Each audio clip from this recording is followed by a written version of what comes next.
Include Christopher Hitchens of Vanity Fair and Republican pollster Frank Luntz. Fred Barnes of the Weekly Standard moderates this forum, hosted by the American Enterprise Institute.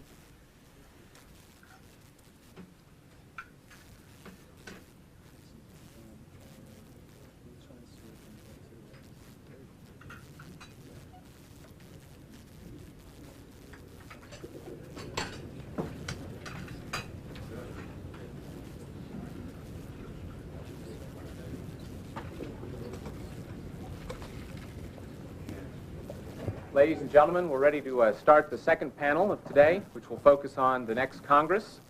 On behalf of the American Enterprise magazine, I'd like to thank our distinguished panelists for coming today. And it's also my pleasure to introduce their ringmaster, Karlyn Bowman. She's famous as Washington's premier pollmeister.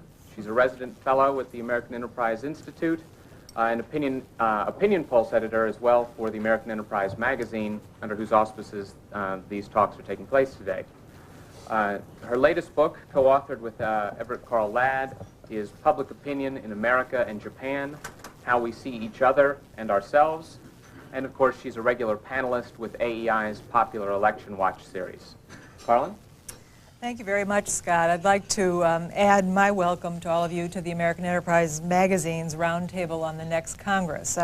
Let me take just a moment to briefly introduce our panelists. As you've probably noted by this time, Fred Barnes is missing in action at this point. He's circling around Baltimore, we think. The rains have kept him from being here, and we're hoping that he'll be able to join us a little later in the session. To my left, but certainly not politically, is Mike Farris, known to many of you as the Republican candidate for Lieutenant Governor of Virginia in 1993, and now very, very active and president of the Home School Legal Defense Association. Mike is also founder of the Madison Project, which raises money and provides volunteers for like-minded Republican candidates. And he's just told me about something that's coming up in the next month. I hope all of you will watch for the debut of his novel, Anonymous Tip, in November? 1st of October. 1st of October. I look forward to that.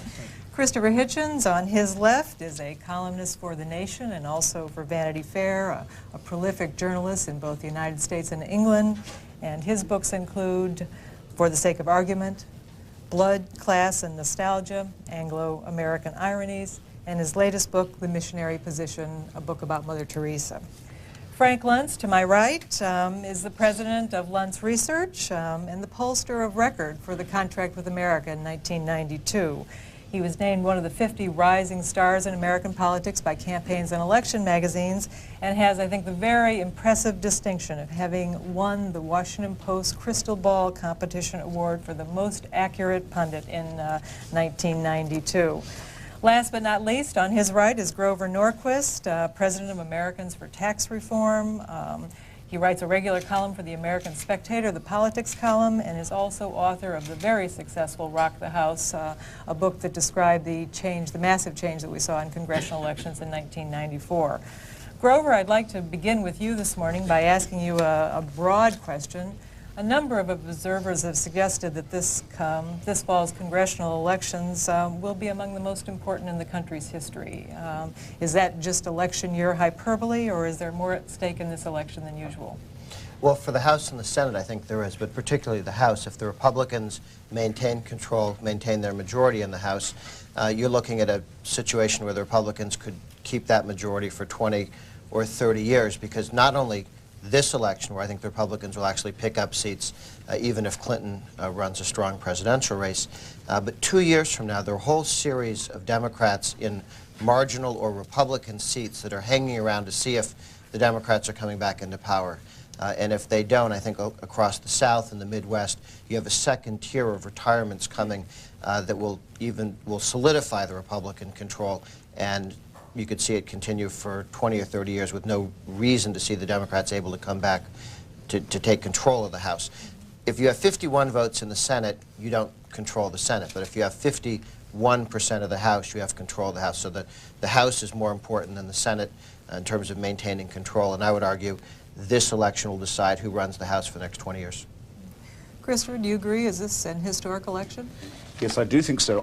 I'm in the weird position of wanting to recommend a piece that some of you may have read, and all of you ought to, in a commentary magazine by Daniel Cass. It's called Party of One. It's a study of Mr. Clinton's relationship to this Congress and the next one.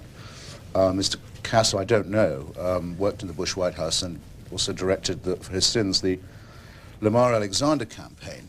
But what he pointed, if I may, I'll just quote a little from this very suggestive piece. What he says, and what I've got every reason to think is true from conversations with members of the Clinton entourage, is that the truly emancipating moment for the Clinton presidency came when the Democrats were destroyed in the House. That allowed him to be unbearably light, to rise clear of his party. And I think it will be found in general to be true that he will do well when his party does least well. And that for him, this was a really essential, so to speak, defeat. What I'll just quote, if I may, from Mr. Cass's conclusion. Far from trying to rebuild his party, Clinton is trying to decouple the presidential engine from the congressional train. He has learned how the Republicans can be at once a steady source of new ideas and a perfect foil. I think that's very well and pungently put.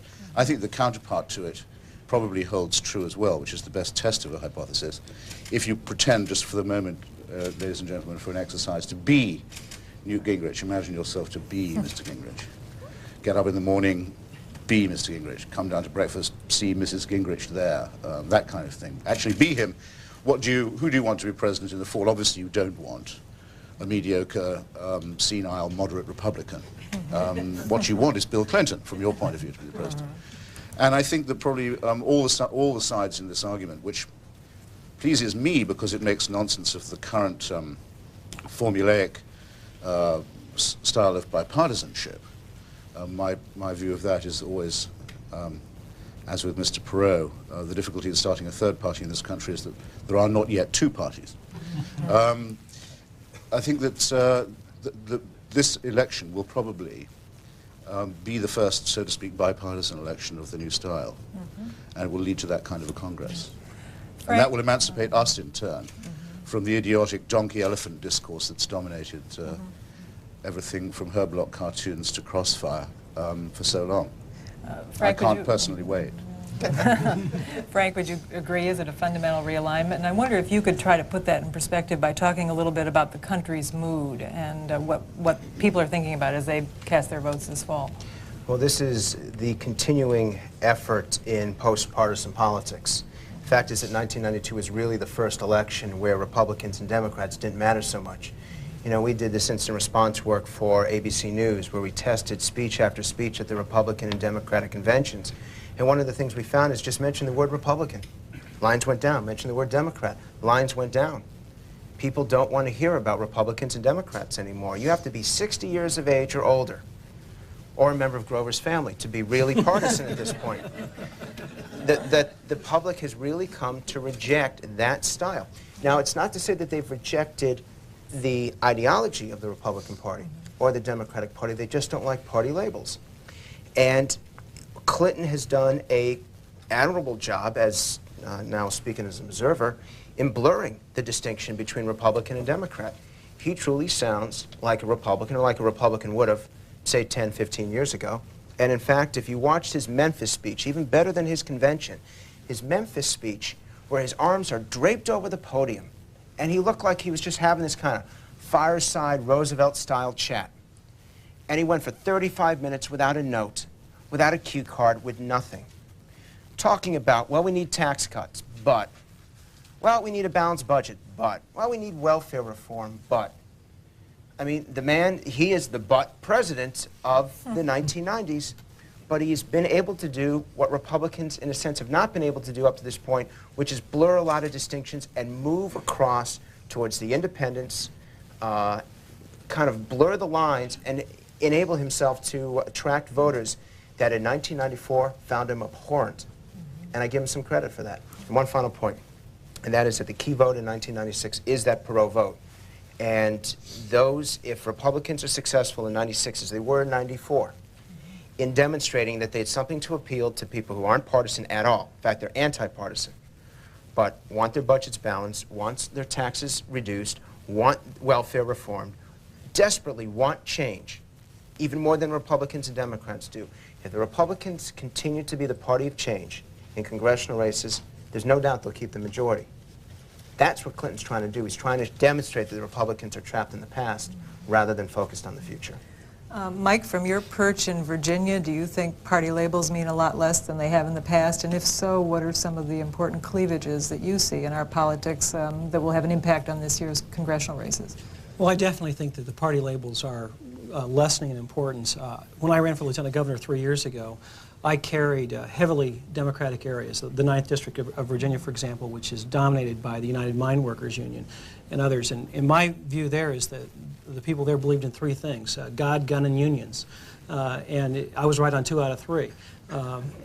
So you can see a chance for a basic realignment if the Republicans will realize that this is coalition politics, and we stay true to each other's coalitions. Other aspects of the coalition. I was on Jesse Jackson's show going opposite the United Mine Workers Union when I was part of the Pat Buchanan campaign.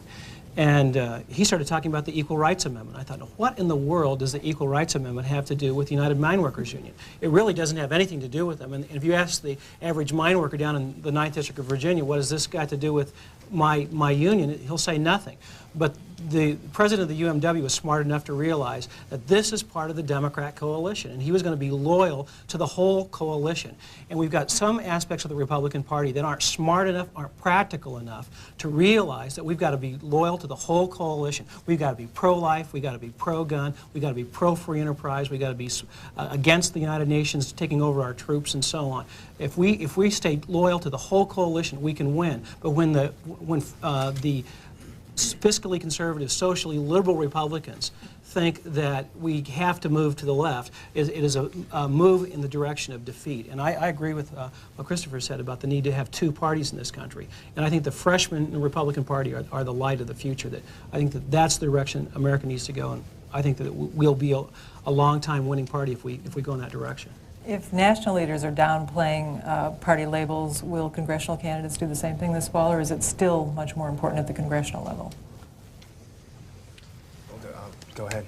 I don't know that people are running on party labels so much as they're running on the contract with the name of the contract taken out and deconstructed to the 10 issues that were there.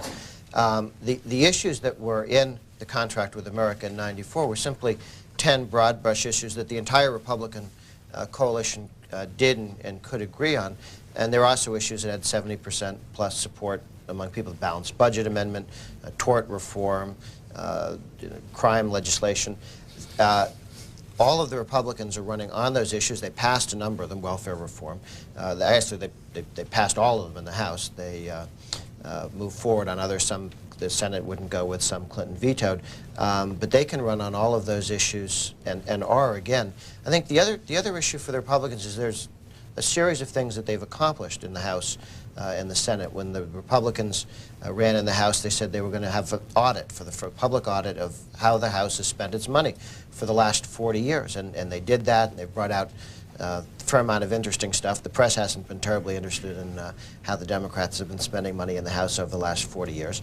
But by continuing that audit and making the spending in the House of Representatives transparent, by dropping by 1/3 the number and cost of committee staffs, rather than saying, it's our pork, we'll spend it now and we'll hire all our friends, they actually dropped real numbers of congressional staff.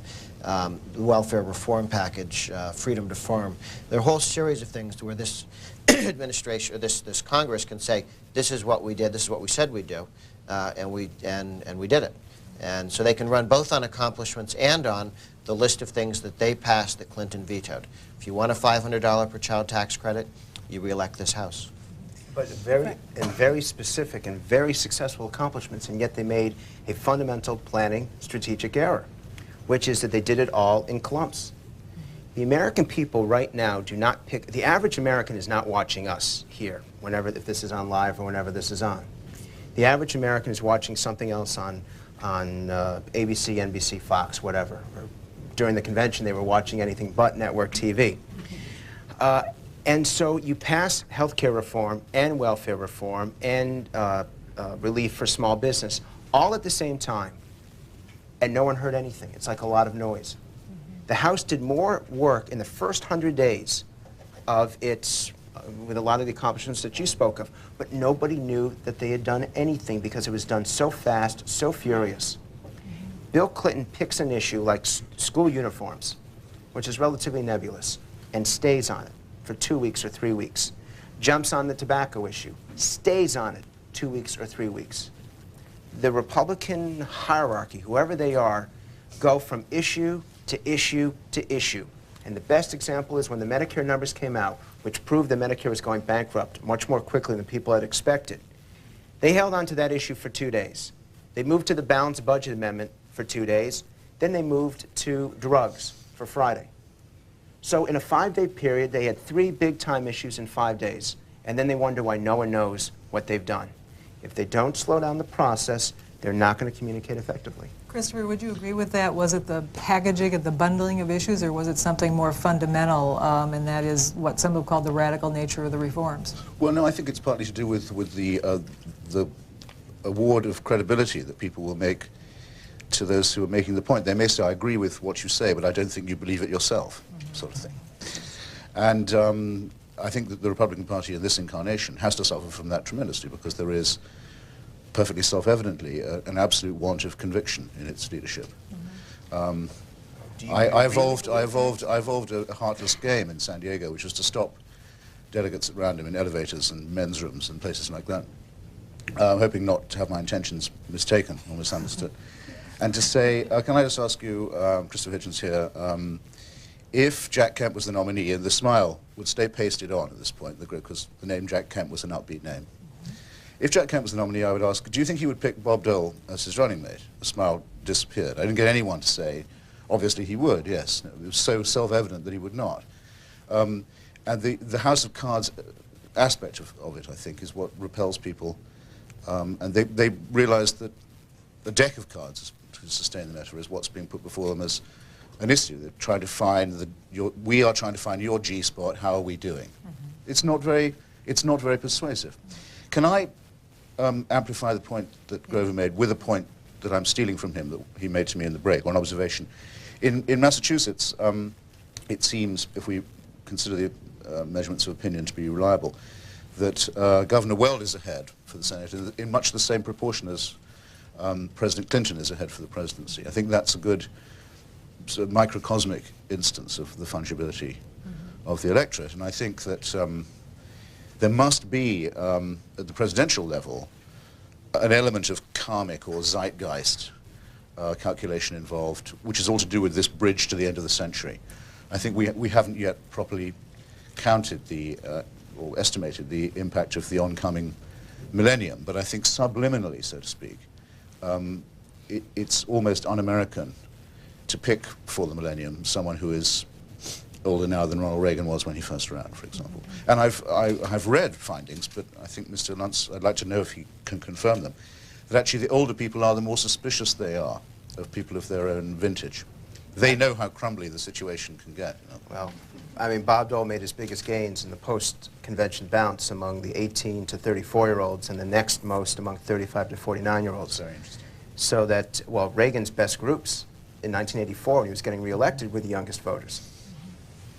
I think part of that age issue is that people who became 21 years of age between 1930 and 1950, a period of democratic dominance when big government and big unions and big business fought big wars and did big things, and people thought of themselves much more in terms of large institutions, and more democratic, because if you were in the North or the West, you were more likely to be a Democrat than not, coming of age 1930, 1950. Those people are now 66 to 86 years of age. And so when you say, how come Bob Dole doesn't do better among older voters, that's a more democratic age cohort, and it's also an age cohort that isn't used to personal computers. They thought that IBM was going to invent one big computer and we'd run Social Security and everything else through it, because that's what the science fiction writers were saying at the time, that everything was going to be large and everyone would go work in factories from 9 to 5. And in point of fact, we've moved much more towards a decentralized world in a number of different ways. And the older age cohort is not only out of sync in a partisan way, they're more democratic. I think they're less likely to see Jack Kemp's way of looking at a dynamic economy with tens. They're now more self-employed businessmen and women in this country than there are labor union members. That's not what somebody who came of age in 1935 thought the world would look like. If I could pick up on the age issue relative to the congressional elections, it's my opinion that the older Republicans that have been around here for a long time are at least relatively devoid of conviction compared to the younger people that are coming up in the party. The freshman class, I think, was outstanding in terms of they believed the stuff they ran on. And some of the people that were surrounding them really didn't necessarily do that. But I think that the freshman class as a whole believed it. And I think that the new crop of people that are running for the House and the Senate absolutely believe what they say, and that conviction and the difference between their beliefs and the Democrats is stark. And I think the American people really do have a realistic choice between philosophies when you look at the younger people that are running for Congress and the Senate for the first time this year. If party labels are a lot less important, what are the kinds of cleavages that are going to be important? We've heard a lot about gender. Are we going to have a society more divided by income, by age? We've heard a lot about class politics in this election. Frank? Whenever I hear the concept of cleavage politics after Dick Morris and the Jefferson Hotel, I have a completely different view. I keep thinking of $200 per hour, and I'm definitely in the wrong business, I will tell you that. What about triangulation? Yes, well, I don't think it was so strange that she was on the phone saying, "That's Bill Clinton." It was when he was on the phone saying, "I know that female voice." Anyway.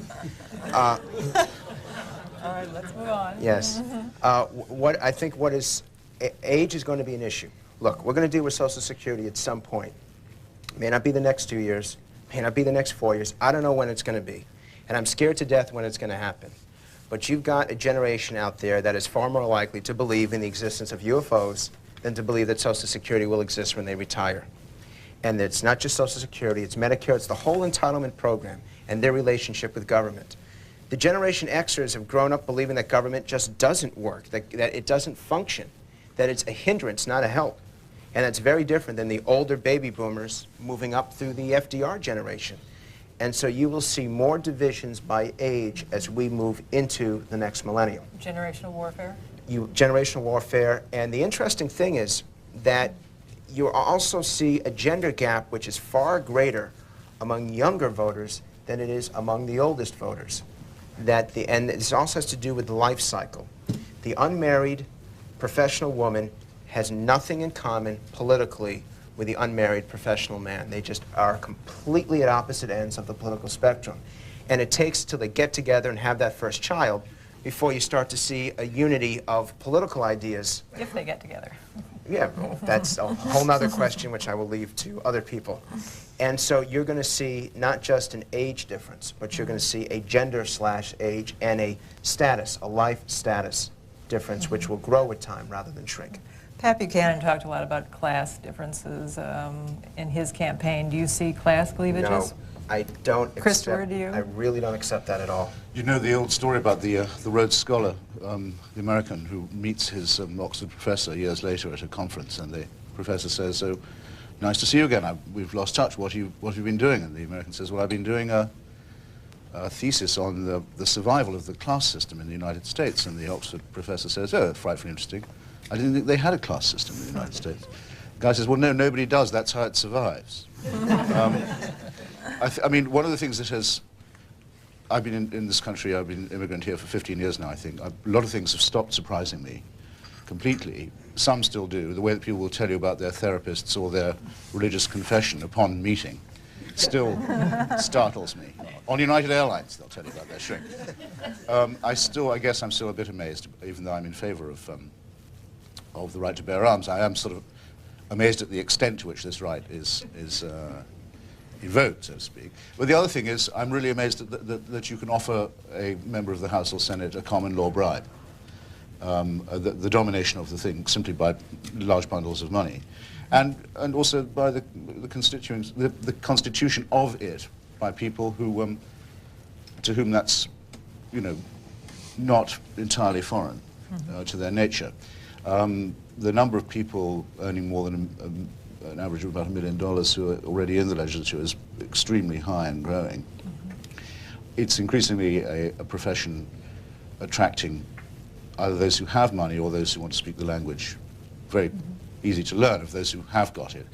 I think that there will and should be a populist revolt against that. I hope it will not be led by fascists.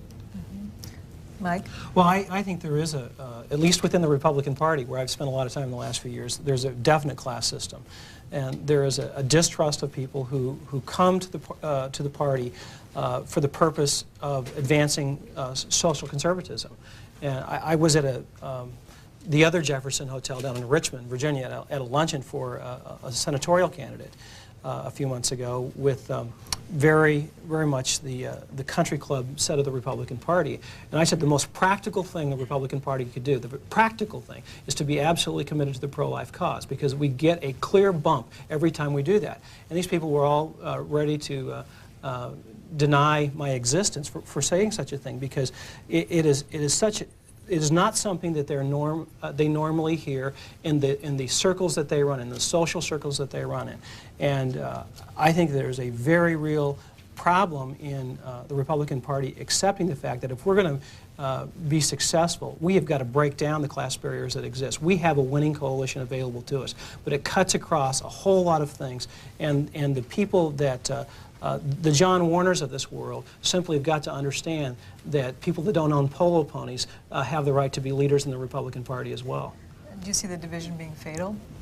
Well, it depends on there's only one group that can control that, and that is the people that want to make the cleavage, that want to make the split within the Republican Party. The George Bush crowd, if you will, want to divide off the social conservatives. They're the kind of the ugly cousins they want to keep on the back of the bus. And I think that until the whole Republican team is embraced warmly, Republicans will not be a dominating party. We have the potential of being a dominating party because we've got the right ideas as a coalition, but we aren't loyal to each other's first principles. When we get that message straight, then we're going to win.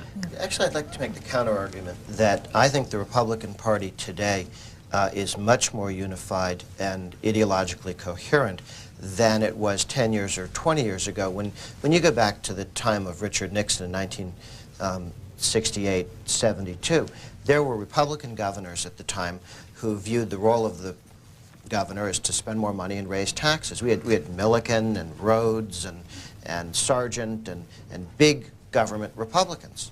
And not just Rockefeller Republicans, but Richard Nixon himself introduced all sorts of new taxes, new regulations, wage and price controls, détente.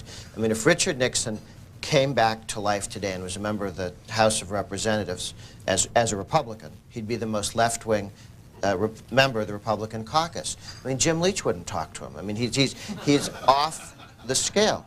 Now, you can also do that with John F. Kennedy coming back. The Democrats wouldn't let him in the room either. But it really does, it's interesting for the Republicans that you not only have a more conservative, certainly in all the economic issues, anti-tax. None of the Republican governors elected in the 92 and 94 cycle have turned around and tried to raise taxes or increase spending or have new government programs. They've all moved in a Reagan direction. Talking to people in the House, we got a majority of the House caucus, Republicans in the House, to be Reagan Republicans by 84. It took until 94 to have a Reagan majority among Republicans in the Senate. This next election, when you talk about how well the Republicans do, I think the Republicans will pick up in both the House and the Senate, but the big gain will be among Reagan Republicans, because in the Senate and in the House, the people who are retiring are the old Nixon Republicans. People from that era, both ideologically and chronologically. So, but look at the Republican Party. They agree on the contract, taxes, tort reform, spending issues, SDI, foreign policy issues. Where you have a debate, and I think is on abortion, some of the social issues, but when a left-wing Republican wants to cut the budget, deregulate, sell off everything, privatize, and is pro-choice on abortion, I mean, that's not a party that's falling apart. It's a party that's having an argument about a couple of several important issues on the social side.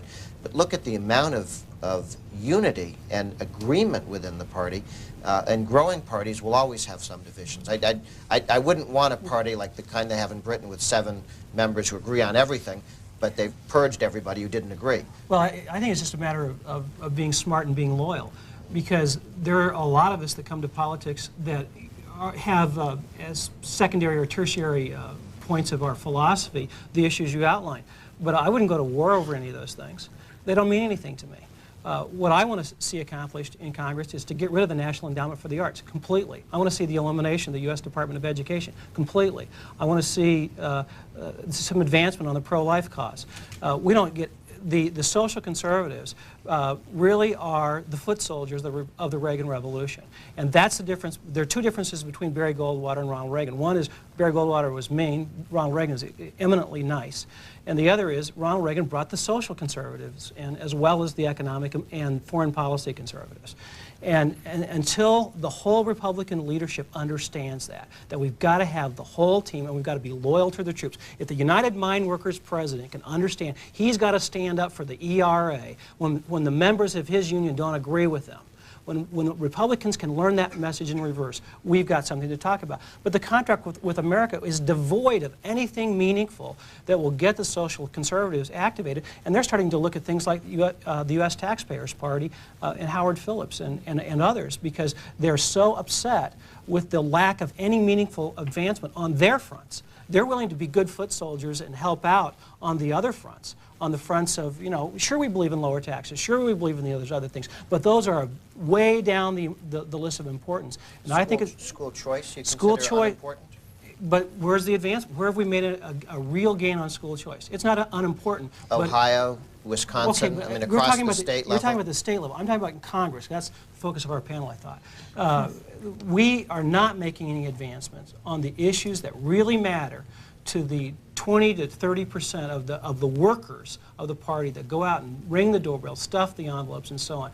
And I think we've got a real rebellion on our hand. They're basically the pro element within the Republican Party. They really don't care about republicanism. They care about these group of issues, and they want some advancement on the issues. Do you mind if I just ask you, and forgive me for not knowing the answer, but how do you come out on NAFTA and GATT and the World Trade Organization? I'm against all of them.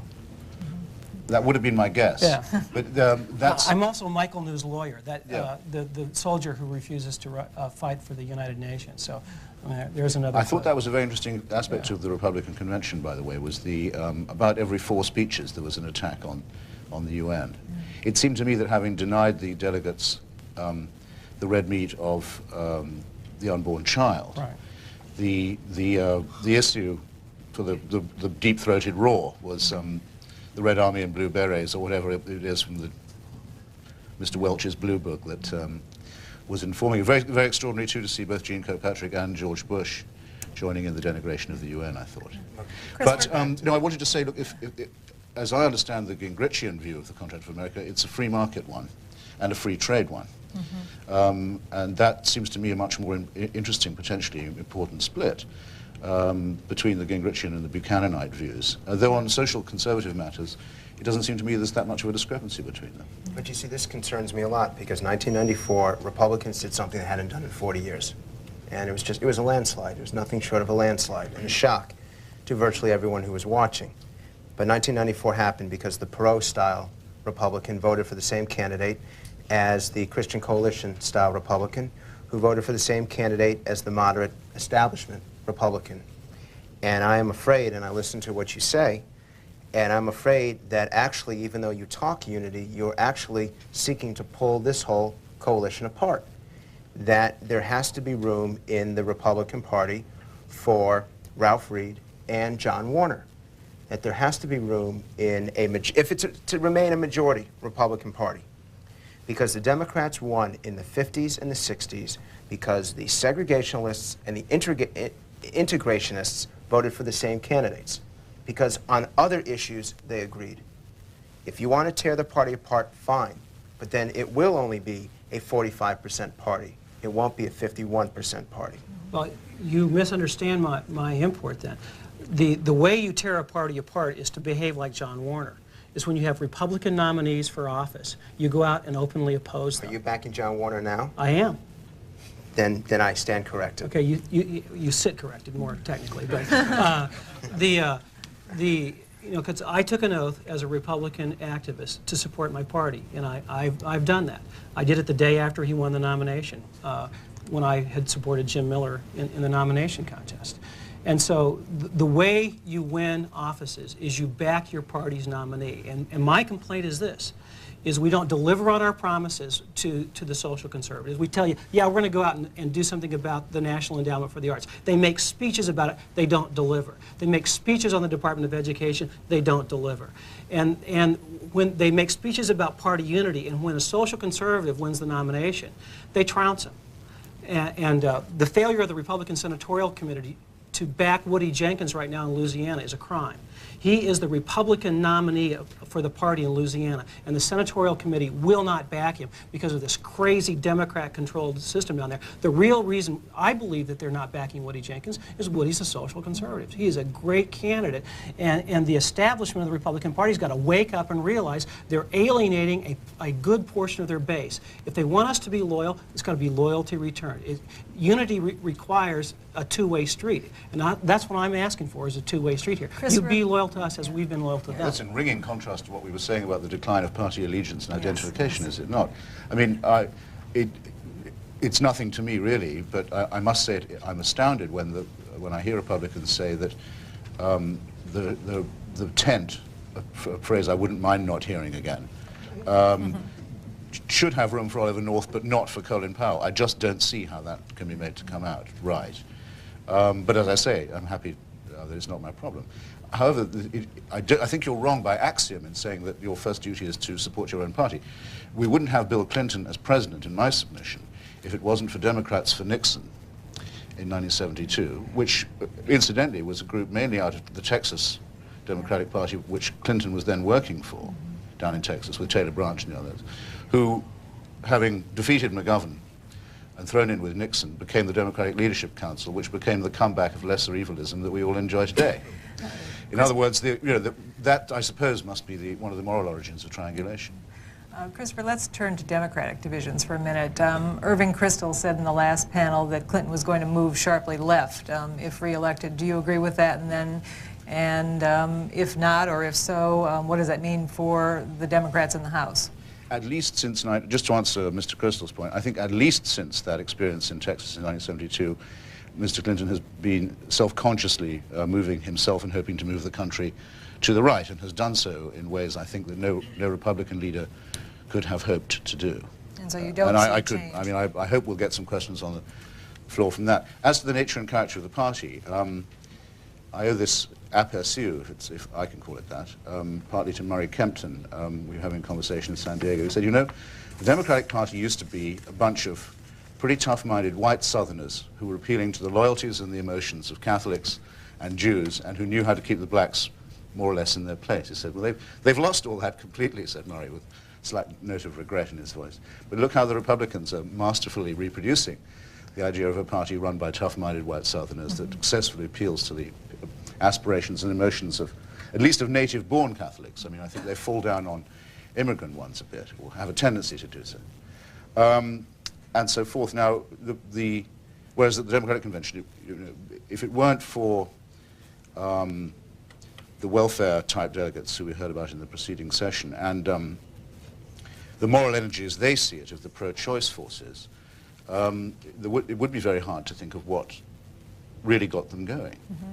Do you see significant Democratic cleavages, the Gore versus the Gephardt wings, for example?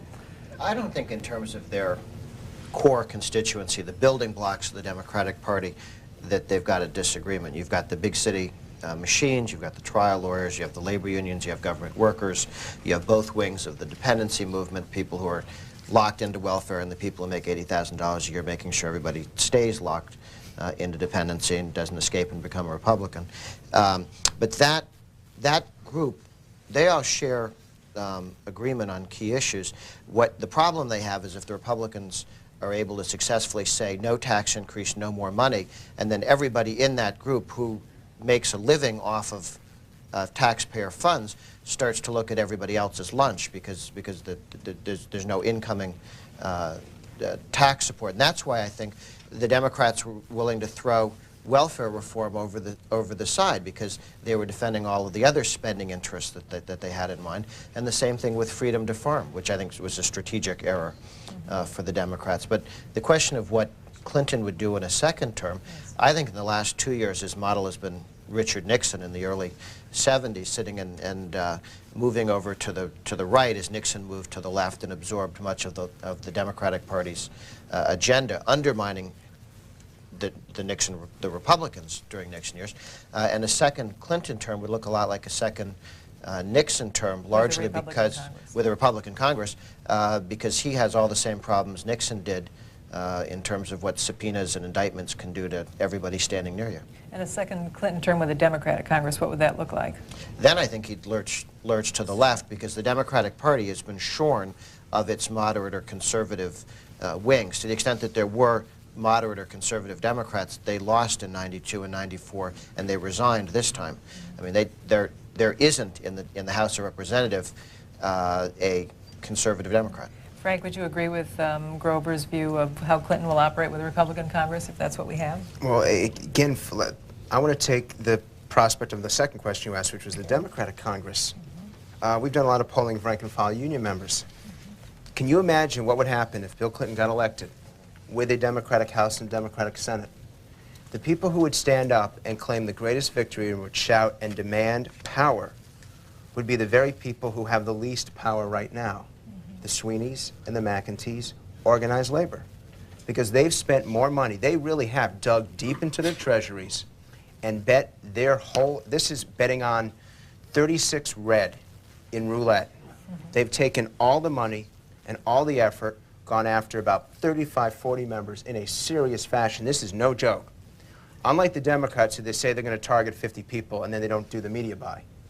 When a union person, when someone from the AFL-CIO says that they've targeted one of my clients, I know there's going to be hundreds of thousands of dollars of ads. If they take the majority, they will, with some legitimacy, be able to stand up and say, we delivered it to you. Because when everybody else was silent, and when the Republicans were off the air, we took the money and we put it where it counted. And we knocked off some of these weak Republicans. You owe us. And here they go from being virtually powerless in the business community to running the political show for the Democrats. Yeah. And what do you think the top 3 items on their agenda would be? To undo everything that's been done over the last 2 years will be a start. Probably to arrest and court-martial Newt Gingrich, maybe house arrest. The labor laws in this country will look atrocious within 2 years. It would be scary. But I think that it's something that people have to take into account over the next 2 months. Yeah. You mentioned Speaker Gingrich. He's been a lot less vocal, a lot less visible in the last 6 months. With a Clinton presidency and a Republican Congress, how does Speaker Gingrich operate in that new environment again? In the same way, I think. Yeah, like the last 2 years. I mean, they'll sit there and they will salami slice the welfare state down the way the Democrats salami sliced it up during the Nixon and Ford and Reagan years. Will they touch Medicare? Yes, I absolutely believe that there will be a solution to Medicare. If Clinton gets reelected and Republicans still keep the House and the Senate, there will be a solution to Medicare in the next Congress. Because even Bill Clinton can't look at that and say, I'm going to let it go even further. The system is going bankrupt so quickly that I believe he's got at least that much integrity that he would make the changes that have to be made. I don't think he has that much integrity. And I do think he would allow a train wreck all the time, arguing that somebody else is responsible. I thought the article on the puff piece in the front page of the Washington Post a few days ago or a few weeks ago about Clinton desiring to be historic will tell us a lot about what he would do if there's a Democrat Congress that lets him do what he wants to do. I think he will try to think up some radical issues that he can really move the country toward his and Hillary's agenda in a meaningful way. I am a friend of Mike Huckabee, who's the governor of Arkansas, and Mike has known Clinton for a long time from his youth.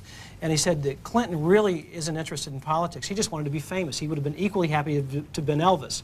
And I think that he's got the same weight problem. Yeah, I think that there's a whole, it's the whole deal.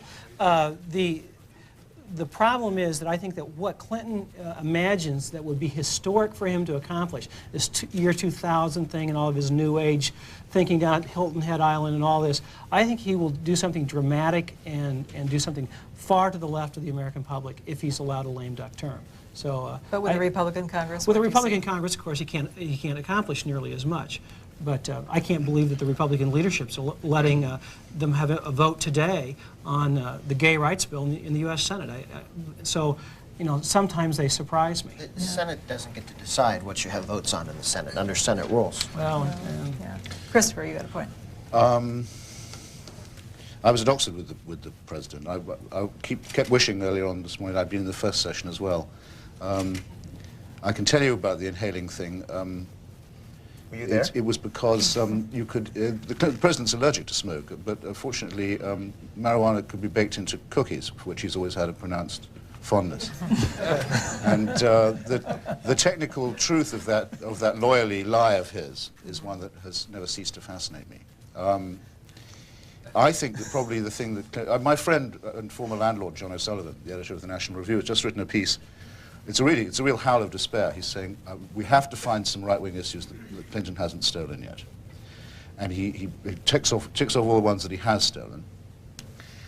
For him to move up to where John O'Sullivan now is, all he has to do, I think, is come out for English only, for a complete ban on affirmative action, and probably make a stand against hyphenated America, which is something I think Clinton would find it very easy to do. Stand against. Yes, very much so. I mean, it's much too easy to say, you know, we're all Americans first and that kind of thing, and I think the thing he most wishes he had said, of the things that have been said in the recent past, is Gingrich's idea of a computer on every desk in school. I think that's exactly what Clinton thinks of as a new idea. I think that's what he wishes he'd said first. I think his image of the millennium is of an America that's practically ideologically neutral, where politics is only management, where the country is competitive, where it's stripped down and lean for new technology, the new challenges, and all of that. That's what he likes. That's what he'll do. There is no chance at all that he'll move to the left, and I may say there's no chance whatever he'll be pushed there by the AFL-CIO. They can spend all the money they like on him, and he can still tell them, and will, as he has in the past, where else are you thinking of going if I tell you to get lost? Jonathan Tassini, who's a very good writer on labour matters, has written an extremely good book on the decline of American labour called The Edifice Complex, points out that one of the main reasons for the long-run secular decline of American labour is it has spent all its money on unrewarding Democratic candidates instead of on organising and recruiting. That's precisely the mistake they make. That is the condition of their political defeat. So I couldn't really disagree with you more on that. How do you see Speaker Gingrich behaving in a second Republican Congress? The second Republican Congress with Clinton re-elected, I think he would think, as he has in the past, that all his birthdays have come at once. I mean, I've certainly heard people in his entourage say that this is the outcome that they most hope for. Just as I've heard people in the president's suite saying that their big moment came when Mr. Gingrich cleaned out the Democratic deadwood from the House. I think just the understanding of that is the beginning of wisdom at the moment. We've heard some wonderful comments from the panelists thus far. We'd like to open this to your questions. Does anyone have a question who'd like to begin? Yes, in the back. I think, can you wait for the C-SPAN mic to come around? Okay.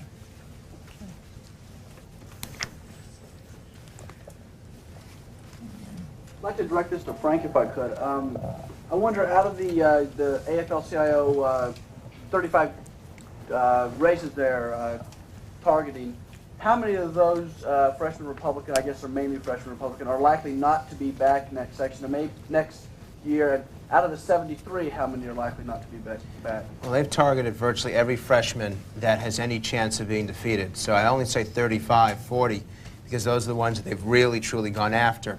But in some ways, they've targeted about 70 seats. I am an optimist. I don't know if I'm as much of an optimist as Grover. My guess, if I had to predict now, would be that about half a dozen of those seats that were won in 1994 were won because of the wave and may be given back. And I'm unwilling to specify which ones. But I think for the most part, they will win for this reason.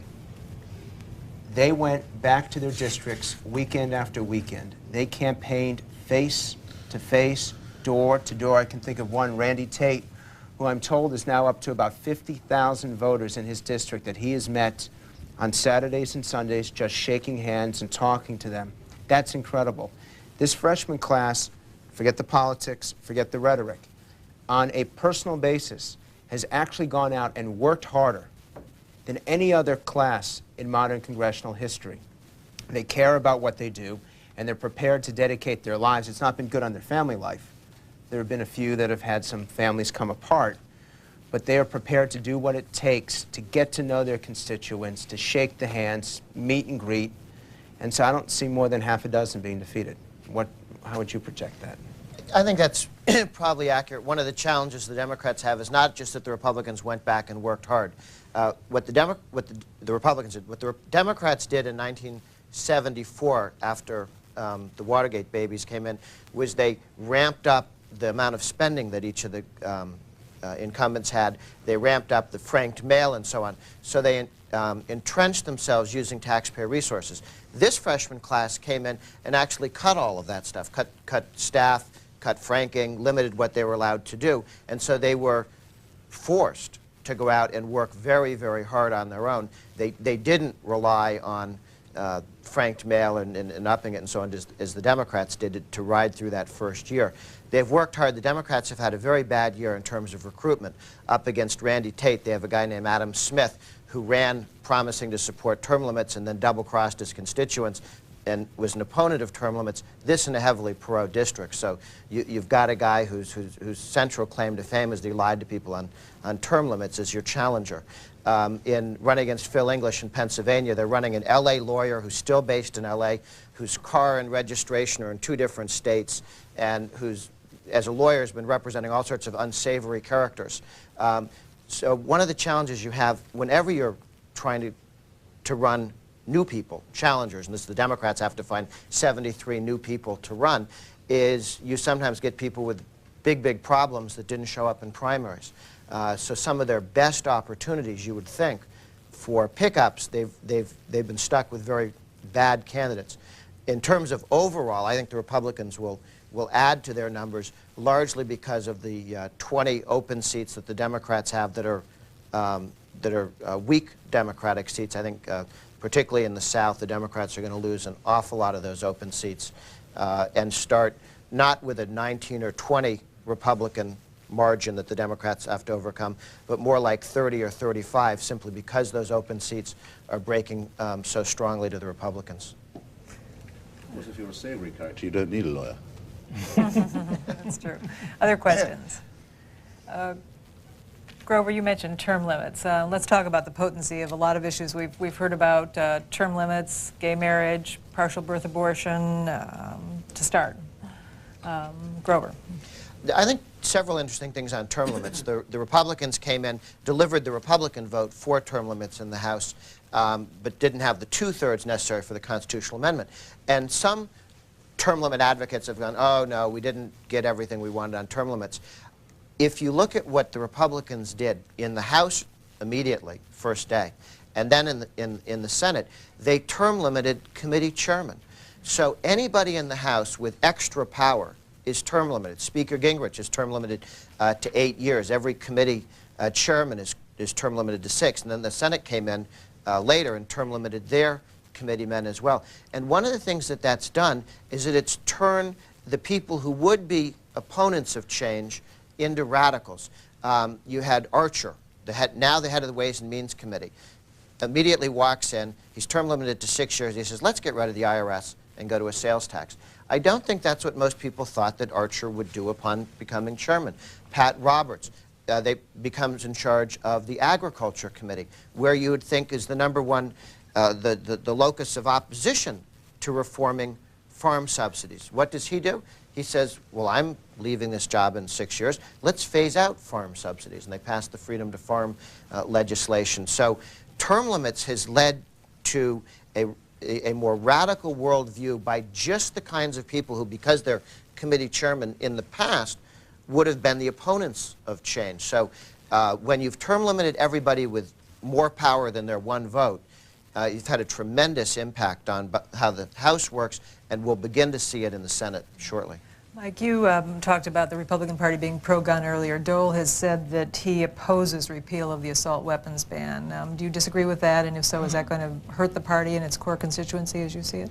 Well, it certainly doesn't help anything. I Are the Republicans on the wrong side of that issue, do you think? Yeah, I think that Dole's on the wrong Dole's side, on the wrong side, of the issue. I think the Republican Party as a whole is on the right side of the issue.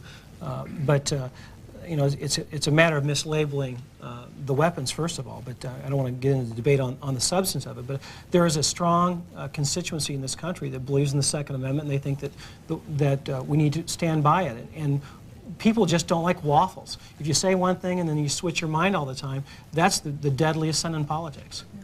Christopher, partial birth abortions or gay Can marriage? I just say something on Sure. term limits first? I mean, I'm sure that Tony Bielenson, who I think is not running again, which I'm sorry for, made to me the point that I'll pass on to you. I seem to be being the ventriloquist for all kinds of other people today, but there, the dummy's role. If you get term limits, the only people who will really know how the place works will be the lobbyists. I mean, I think it's a point that's not made often enough. There will be people who are there for a very brief time, dressed in a little brief authority, totally at the mercy of the sharks. I think it's a point worth bearing in mind. I also think it's quite plainly, flat out unconstitutional and would be struck down.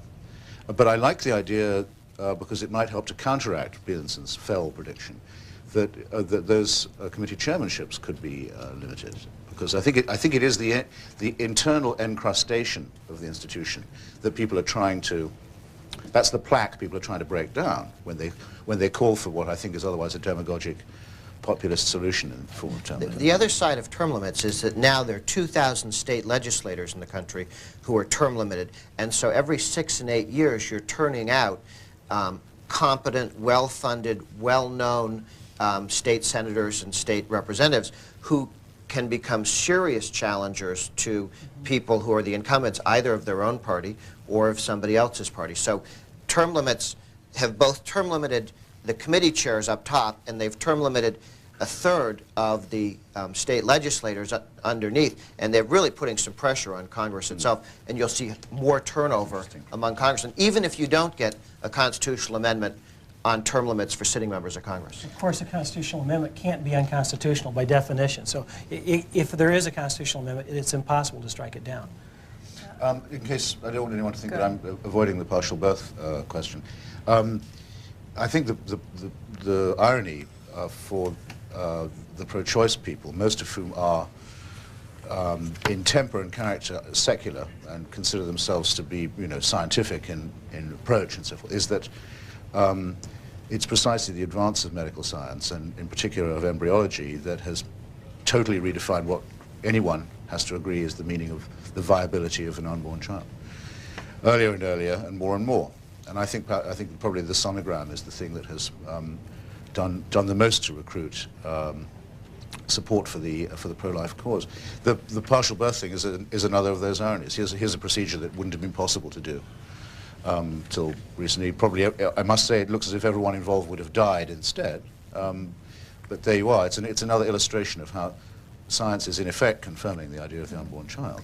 And I think that a number of exactly of the sort of Catholic voters who were worried about the welfare question, for example, who feared that it was too harsh on the poor and indeed might lead to a more desperate resort to abortion on the part of poor people, and have had worries of that kind, democratic worries you might say, but who are loyal to their church, really felt that Clinton could have given them something on this, and are very, very distressed that he's not. Frank? And before you leave issues, one that's not going to hit this year, but it's bubbling under, and it's going to explode, is education.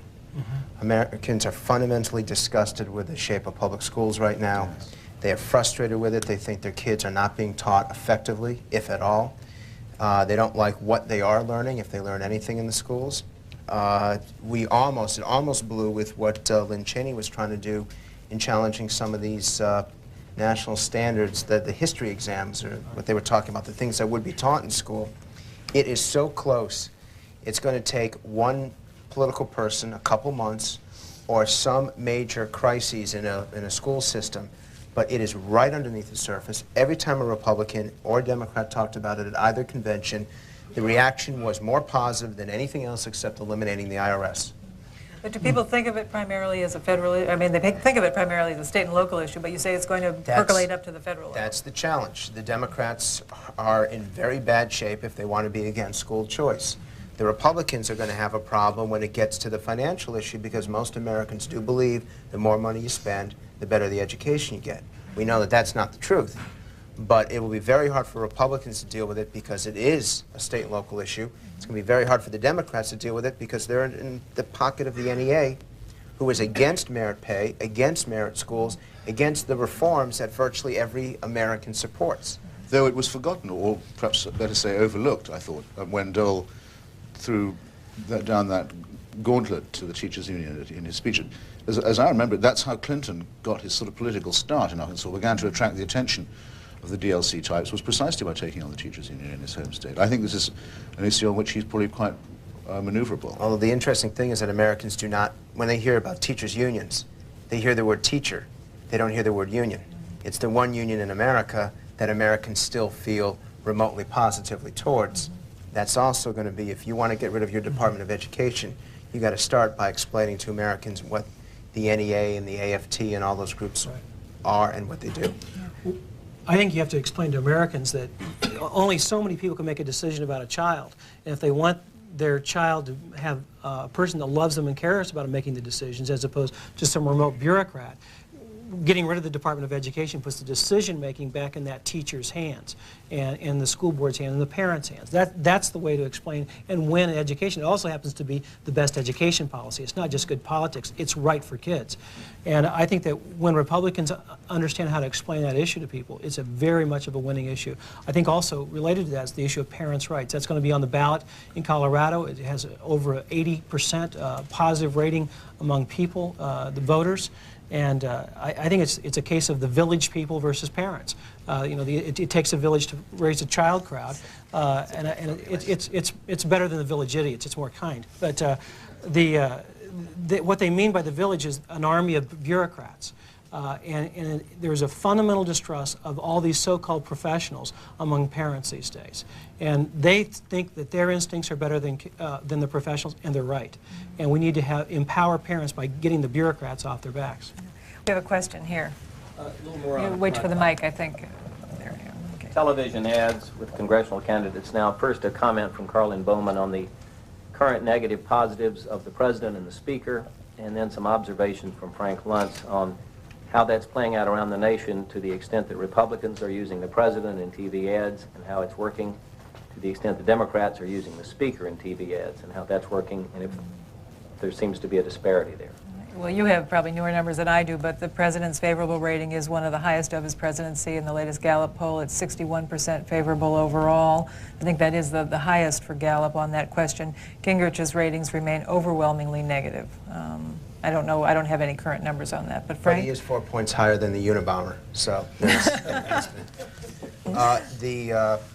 the Democrats are trying to use Gingrich as a foil, and it is not working. It did not work. It has not worked in these open seat races. And it's very unlikely that it will work because the Speaker of the House is something distant. People still feel that their member of Congress is their member of Congress, something local, something that they can relate to, something they can touch. And now, more than ever, that they've been back at home much more often, there is a greater relationship. The generic ballot numbers, the most recent ones, are not good for the GOP, and yet when you ask the question, are you going to vote for your member or are you going to vote for the challenger, the numbers that I've seen show that people actually want to vote for their member, for their incumbent. Newt Gingrich is a distant figure. He is not their Speaker of the House. He's something that's away, that's in Washington. So the strategy inherently is flawed. I don't blame them for using it because we tried it ourselves. It's one thing to use it against the president in 1994 because he is the president of the United States, to do the morphing. It does not work as well when it is a Speaker of the House. The positions are different. Incumbent favorability ratings are very high right now, surprisingly high, I think, overall. And so you may actually see the biggest divergence between re-election rates for Republicans and generic ballot that you have seen at any time in recent American history. Not that you asked me, but I just wanted to contribute. It used to be speculated in the Reagan-Bush years that there was a sort of version of cognitive dissonance among the electorate in that they liked to have a president who was tough on the communists and strong on national security and stand up for America and all that kind of thing. And then when it came to the House and Senate, they wanted to make sure that there were sort of furry Democrats who would keep the various checks and so on coming. and that this was their sort of pact with themselves and each other. Could it be that this is now sort of being inverted, this dissonance, and that they want a president who does that and House members and senators who do the opposite? It's just a thought. He's running, isn't he, as a bit of a sort of, as rather avuncular and not partly parental, partly school, partly headmasterly. I mean, we asked in a focus group, pain feeling, all that. In a focus group, we asked, who's Bill Clinton remind you of? Someone said the Pillsbury Doughboy. Everybody likes the Pillsbury Doughboy. Actually reminds me of the guy that always wants your bud. You know, and he's the ultimate come on, and I think the Republicans could run a very clever ad by saying, "I'm sorry, Bill, you just ain't getting my vote," to mimic those great Budweiser ads. Yeah. Do we have any other questions? Yes, I see. My understanding of the '94 election was that the Republicans turned out 9 million new voters and the Democrats only went down by 1 million. How do you see that turning out for '96? If I had to make, I always like to try one projection for each time I do this, and my projection is that 1996 will be the lowest turnout in modern presidential history. That we won't do what we did in '92, which was reverse. I mean, '92 was a significant increase over '88. '94 was the highest turnout in off years since '82. '96, I think we're back down to 50%, maybe even down as low as 49% in turnout. Yeah, one question back there. Mr. Farris raised the question about the other NEA, the National Endowment for the Arts. I wanted to ask Mr. Luntz if he has any polling data. It seems that that is no longer a hot-button issue. And so do you have any data about that? And anyone might comment on what a Dole arts policy might be. The funny thing is Americans want a balanced budget, but when you itemize specific programs, they don't want to cut anything. We went and did a whole lot of programs, and relative to virtually everything else that's there to be chopped, that one scored very high. But still, it's got a small constituency that thinks that you can balance the budget without cutting anything. Any other comments on the NEA? No, I just think if the Republicans get the presidency in the House and the Senate, that you'll see budget restraint across the board, so that you'll see less government spending on that issue and on other issues. But I don't think that under the current formulation you'll see an elimination of it. We all talk 10th Amendment, but show me in the Constitution where we have the authority to spend the money on the National Endowment for the Arts. It's just not there. Yeah. One final question here. Just to take up the turnout point, if you're Yes. right and turnout does prove to be so low this year, what is the electoral consequence of that? Who's hurt most by that? I don't see any intensity for Bill Clinton, even with this wide support that he's got right now. The intensity of people who just cannot wait to get out and vote for him is almost nil. Because even people who are voting for him recognize his weaknesses, and they're very quick to point it out. In fact, the interesting thing with Bill Clinton is that even his own voters sit there and they talk about why they don't like him, but then they still plan to vote for him. And the intensity for the Republicans that existed in 1994 is not there to the same degree, because it's like been there, done that. So the intensity on both sides has decreased significantly, while the frustration among those people right in the middle, the prototypes, has actually increased. And whereas they turned out in '92 and '94, I don't think you're going to have that same level of turnout in '96. Therefore, it's a wash on both sides. And he hasn't created any Clinton Republicans, has he? No. You saw the woman who held up the banner saying Republicans for Clinton the other day at his rally, and he said, "I wish I could sign that and really embrace you," and so on. I don't know whether she was a plant or not. But if she wasn't, she's not the harbinger of anything, as far as one can see. There are no Clinton Republicans. Not that you can see yet.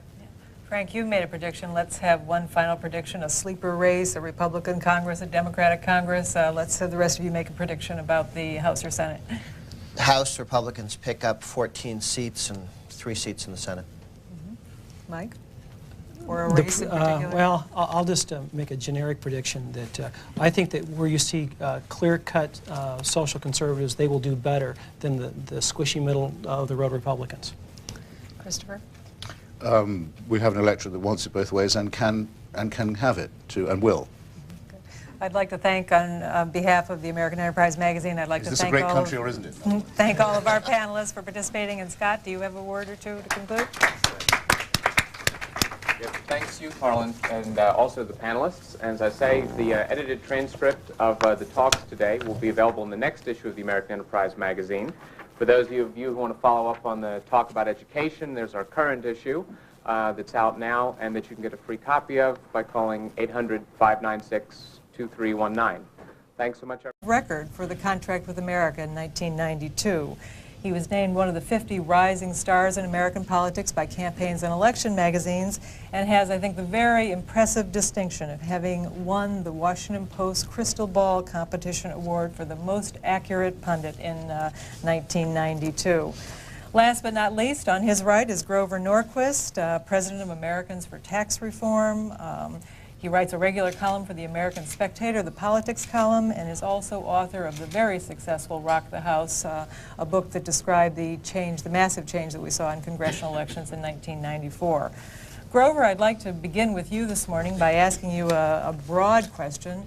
A number of observers have suggested that this fall's congressional elections will be among the most important in the country's history. Is that just election year hyperbole, or is there more at stake in this election than usual?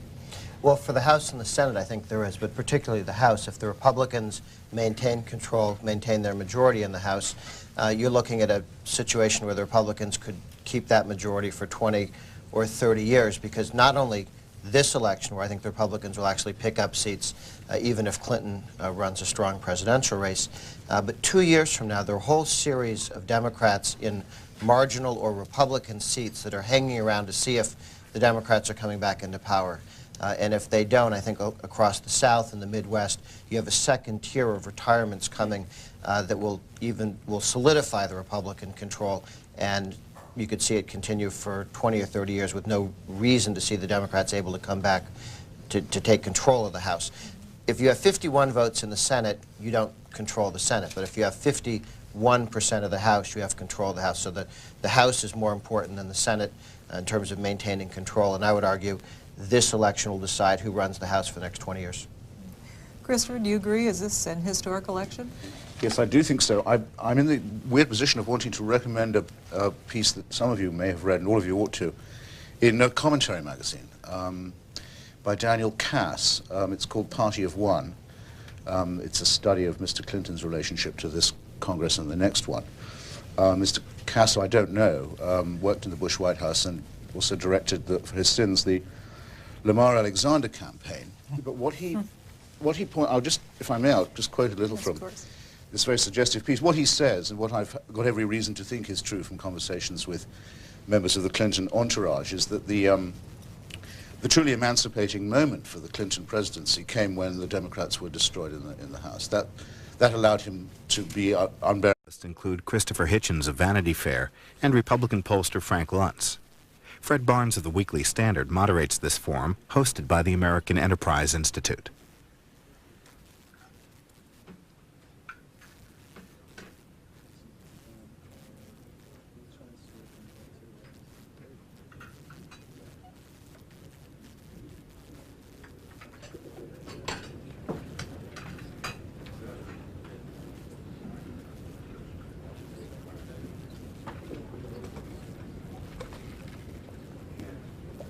Ladies and gentlemen, we're ready to start the second panel of today, which will focus on the next Congress. On behalf of the American Enterprise magazine, I'd like to thank our distinguished panelists for coming today. And it's also my pleasure to introduce their ringmaster, Karlyn Bowman. She's famous as Washington's premier pollmeister. She's a resident fellow at the American Enterprise Institute, an opinion pulse editor as well for the American Enterprise magazine, under whose auspices these talks are taking place today. Her latest book, co-authored with Everett Carl Ladd, is Public Opinion in America and Japan, How We See Each Other and Ourselves. And of course, she's a regular panelist with AEI's popular Election Watch series. Karlyn? Thank you very much, Scott. I'd like to add my welcome to all of you to the American Enterprise Magazine's Roundtable on the next Congress.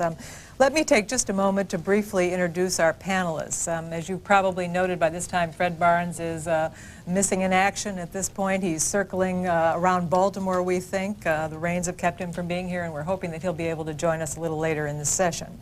To my left, but certainly not politically, is Mike Farris, known to many of you as the Republican candidate for Lieutenant Governor of Virginia in 1993, and now very, very active and president of the Home School Legal Defense Association.